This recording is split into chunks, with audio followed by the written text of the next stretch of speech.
Good morning students. Today we are going to discuss about cell organelle. देखिए आज हम cell के organ के बारे में डिस्कस करेंगे। हमने कुछ सेल के ऑर्गन के बारे में डिस्कस कर लिया था, आज उसके आगे के ऑर्गन्स के बारे में डिस्कस करेंगे। तो देखिए यहाँ पे सेल ऑर्गेनल्स, सेल ऑर्गेनल्स। सबसे पहले यहाँ पे स्ट्रक्चर ड्रॉ कर देते हैं। सबसे सेंटर पोर्शन में प्रेजेंट होता है न्यूक्लियस और न्यूक्लियस से अटैच होगा एंडोप्लाज्मिक रेटिकुलम। एंडोप्लाज्मिक रेटिकुलम यहाँ पे प्रेजेंट होता है Golgi apparatus. This is Golgi apparatus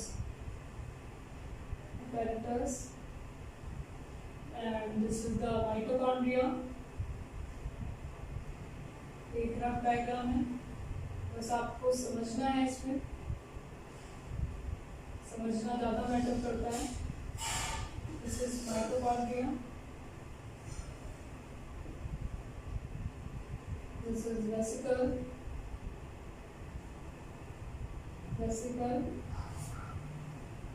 and this is the lysosome।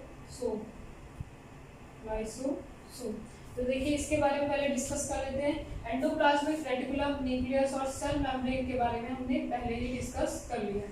Endoplasmic reticulum देखिए आज हम लोग डिस्कस करेंगे गोल्गी अपैरेटस। गोल्गी अपैरेटस के बारे में तो देखिए लास्ट लेक्चर में आया था कि एंडोप्लाज्मिक रेटिकुलम, ठीक है, जो एंडोप्लाज्मिक रेटिकुलम होता है वो दो टाइप का होता है। कौन कौन सा? RER and SER. ठीक है, एसईआर जिसमें आरईआर क्या करता है, प्रोटीन की सिंथेसिस करता है, और जो एसईआर होता है वो लिपिड की सिंथेसिस करेगा। ठीक है, लिपिड की सिंथेसिस करेगा, और जो प्रोटीन की सिंथेसिस हो रही होती है वो यहाँ पे राइबोसोम के थ्रू हो रही होती है। मतलब जो एंडोप्लाज्मिक रेटिकुलम होता है उससे अटैच जो राइबोसोम होते हैं वही प्रोटीन की सिंथेसिस करते हैं। और एंडोप्लाज्मिक रेटिकुलम से क्या होता है, वेसिकल के फॉर्म में, ठीक है, वेसिकल के फॉर्म में प्रोटीन क्या होता है, बाहर आते हैं, और बाहर आने के बाद क्या होता है, गोल्गी अपैरेटस के साथ जाके अटैच हो जाएंगे। यहाँ पे जो गोल्गी अपैरेटस का जो पैरेलल स्ट्रक्चर आपको दिख रहा है इसको कहते हैं सिस्टर्नी। ठीक है, सिस्टर्नी। और यहाँ पे सबसे पहला जो सिस्टर्नी है जो सबसे सामने होगा, ठीक है, टुवर्ड्स द एंडोप्लाज्मिक रेटिकुलम, तो इसको क्या कहेंगे, इसको कहेंगे सिस फेज। ठीक है, सिस फेज। और जो अपोजिट होगा, अपोजिट जो सिस्टर्नी होती है एंडोप्लाज्मिक रेटिकुलम के अपोजिट जो सिस्टर्नी होगी इसको क्या कहेंगे, ट्रांस फेज। ठीक है, इसको क्या कहेंगे, ट्रांस फेज। तो अब देखिए जो प्रोटीन वेसिकल के फॉर्म में बाहर आता है वो जाके पैक हो जाता है। ठीक है, जाके अटैच हो जाएगा, और अटैच होने के बाद जाके पैक हो जाता है गोल्गी अपैरेटस में। और गोल्गी अपैरेटस में पैक होने के बाद वहीं पे क्या होता है, इनका मॉडिफिकेशन होता है।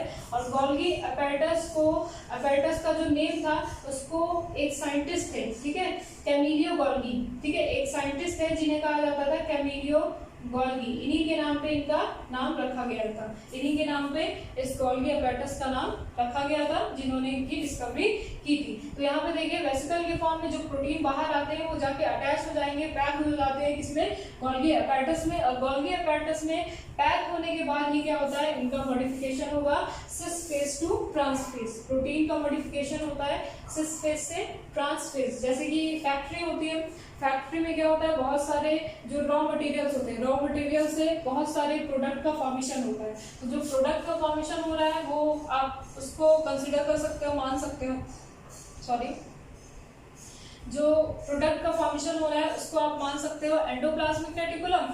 और जो पैकेजिंग होती है, फिर उसके बाद जब प्रोडक्ट बन जाते हैं तो उसको अलग अलग ट्रक में अलग अलग डेस्टिनेशन पे क्या होता है, उसको भेज दिया जाता है। तो यहाँ पे देखिए जो गोल्गी अपैरेटस है, ये गोल्गी अपैरेटस क्या होता है, cis phase to trans phase क्या करता है, प्रोटीन का मॉडिफिकेशन करता है। मॉडिफिकेशन करने के बाद, ठीक है, इसको फिल्टर करने के बाद अलग अलग जगह पे क्या कर देता है, प्रोटीन को रिक्वायरमेंट के अकॉर्डिंग सेंड कर देता है। नेक्स्ट इसके बाद बात करते हैं माइटोकॉन्ड्रिया के बारे में। देखिए जो माइटोकॉन्ड्रिया होता है वो डबल मेम्ब्रेन स्ट्रक्चर होता है। ये डबल मेम्ब्रेन स्ट्रक्चर होगा, जिसका बाहर का जो मेम्ब्रेन होगा इसको कहेंगे आउटर मेम्ब्रेन, और जो अंदर वाली मेम्ब्रेन होगी इसको कहेंगे इनर मेम्ब्रेन। इनर मेम्ब्रेन, और यहाँ पे देखिएगा जो इनर मेम्ब्रेन होता है वो डीपली फोल्ड होता है, ठीक है, डीपली फोल्ड होगा अंदर की तरफ, इस तरह से क्या होता है, डीपली फोल्ड होता है। और जो फोल्डिंग होती है इसकी, ठीक है, फोल्डिंग होती है वो एक कंपार्टमेंट लाइक स्ट्रक्चर का फॉर्मेशन करती है, जिसको हम लोग कहते हैं क्रिस्टी, ठीक है, जिसको हम लोग कहते हैं क्रिस्टी। और अंदर एक लिक्विड सब्सटेंस फिल होता है जिसको कहा जाता है मैट्रिक्स, ठीक है, क्या कहेंगे, मैट्रिक्स, प्रेजेंट होता है मैट्रिक्स।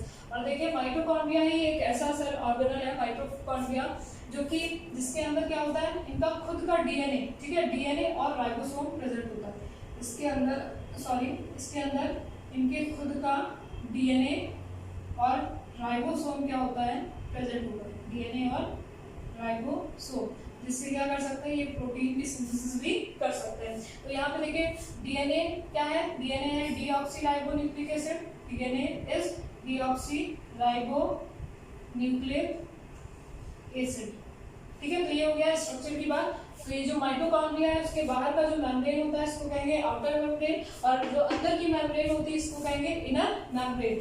अंदर जो इनर मेम्ब्रेन होती है वो क्या करती है, बहुत डीपली क्या हो जाती है, फोल्ड हो जाती है, जिसको कहते हैं क्रिस्टिया, और एक कंपार्टमेंट लाइक स्ट्रक्चर का फॉर्मेशन करेगी। और यहाँ पे देखिए एक लिक्विड सब्सटेंस फिल होता है जिसको कहते हैं मैट्रिक्स, और इनके पास इनका खुद का डीएनए और राइबोसोम प्रेजेंट होता है, जिससे ये प्रोटीन की सिंथेसिस भी कर सकते हैं। अब इनका सिग्निफिकेंस क्या होगा, माइटोकॉन्ड्रिया का सिग्निफिकेंस क्या होगा, देखिए सिग्निफिकेंस क्या होगा, ये एनर्जी का फॉर्मेशन करेंगे, ठीक है, formation of energy, formation of energy in the form of ATP, ठीक है, ATP मॉलिक्यूल, ठीक है, ATP के फॉर्म में क्या करते हैं, एनर्जी का फॉर्मेशन करते हैं, और इसीलिए इनको power house of the cell, power house of cell भी कहा जाता है, ठीक है, पावर हाउस ऑफ सेल। और ATP का पूरा नाम क्या हो जाएगा, एडेनोसाइन ट्राइफॉस्फेट, ठीक है, एडेनोसाइन ट्राइफॉस्फेट इनका पूरा नाम हो जाएगा। तो यहाँ पे देखिए देन उसके बाद दूसरा जो सिग्निफिकेंस क्या होगा, दूसरा सिग्निफिकेंस होगा इनका प्रोटीन सिंथेसिस, ठीक है, प्रोटीन सिंथेसिस। मैंने अभी बताया कि ये क्या होते हैं, इनके पास इनके खुद का डीएनए और राइबोसोम होता है, इसलिए ये प्रोटीन की सिंथेसिस भी कर सकते हैं। और साथ ही साथ ये इनका जो मेन वर्क होता है, ठीक है, मेन वर्क होगा वो क्या होता है, ये फॉर्म करते हैं एनर्जी को in the form of ATP. जैसे कि इंडिया में रुपीस जो होती है वो करेंसी होती है, इसी तरह से क्या होता है, जो एनर्जी की करेंसी होगी वो क्या होगी, एटीपी, ठीक है, एटीपी के फॉर्म में ये एनर्जी का फॉर्मेशन करेंगे। नेक्स्ट इसके बाद आइए देखते हैं नेक्स्ट ऑर्गेनल के बारे में।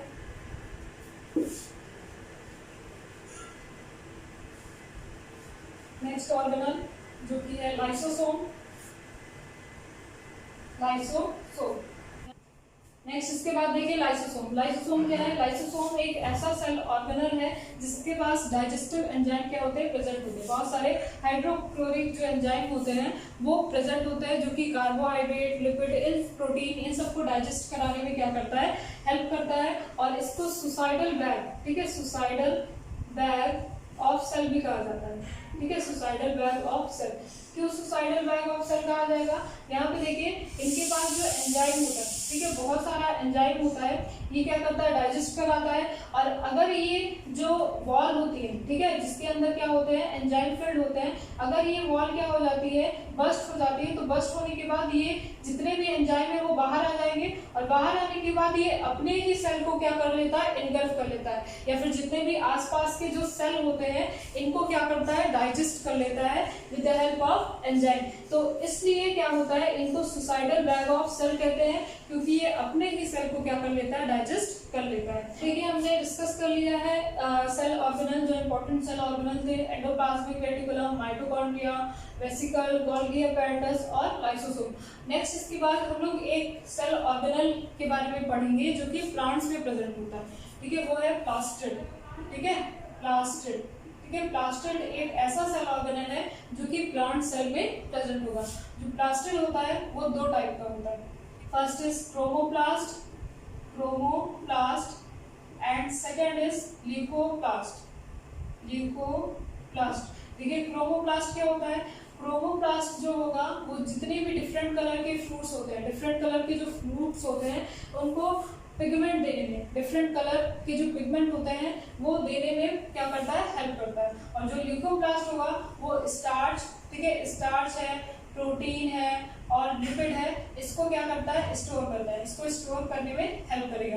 और जो क्रोमोप्लास्ट होता है वो डिफरेंट कलर प्रोवाइड करता है, डिफरेंट कलर क्या होता है, प्रोवाइड करता है प्लांट्स को, क्योंकि इनके पास क्या होता है, डिफरेंट कलर के पिगमेंट होते हैं। और इनमें जो ग्रीन कलर का पिगमेंट होता है, ध्यान दीजिएगा, जो ग्रीन कलर का पिगमेंट होता है, ग्रीन कलर का पिगमेंट होता है, ठीक है, इसको क्लोरोफिल कहेंगे, ठीक है, क्लोरोफिल जो कि प्रेजेंट होता है क्लोरोप्लास्ट में, क्लोरोप्लास्ट, ठीक है, ये बहुत इंपॉर्टेंट है क्लोरोप्लास्ट, ये एग्जाम में पूछा जाता है। तो क्लोरोप्लास्ट, अब देखिए क्लोरोप्लास्ट का स्ट्रक्चर देखते हैं, पहले क्लोरोप्लास्ट का स्ट्रक्चर देख लेते हैं। देखिए क्लोरोप्लास्ट भी एक डबल मेम्ब्रेन स्ट्रक्चर होगा जो कि ग्रीन पिगमेंट प्रोवाइड करता है प्लांट्स को, ग्रीन कलर। बाहर वाली लेयर आउटर मेम्ब्रेन और जो अंदर वाली में मेम्ब्रेन होगी उसको कहेंगे इनर मेम्ब्रेन, इनर मेम्ब्रेन। अब यहाँ पे देखिए कुछ कॉइन लाइक स्ट्रक्चर प्रेजेंट होते हैं, इस तरह से कॉइन लाइक स्ट्रक्चर प्रेजेंट होंगे। और एक कॉइन को कहेंगे थाइलाकॉइड, क्या कहेंगे, थाइलाकॉइड। और जो पूरा स्टॉक होता है, ठीक है, पूरा स्टॉक होता है कॉइन का, थाइलाकॉइड का स्टॉक होगा, इसको कहेंगे ग्रेनम, ठीक है, ग्रेनम या फिर ग्रेना, ठीक है, ग्रेना भी बोल सकते हैं। बहुत सारे ग्रेनम प्रेजेंट होंगे और इसमें एक लिक्विड फ्लूइड भरा होता है, ठीक है, लिक्विड फ्लूइड भरा होता है, फिल्ड होता है, जिसको कहते हैं स्ट्रोमा, क्या कहेंगे, स्ट्रोमा, स्ट्रोमा।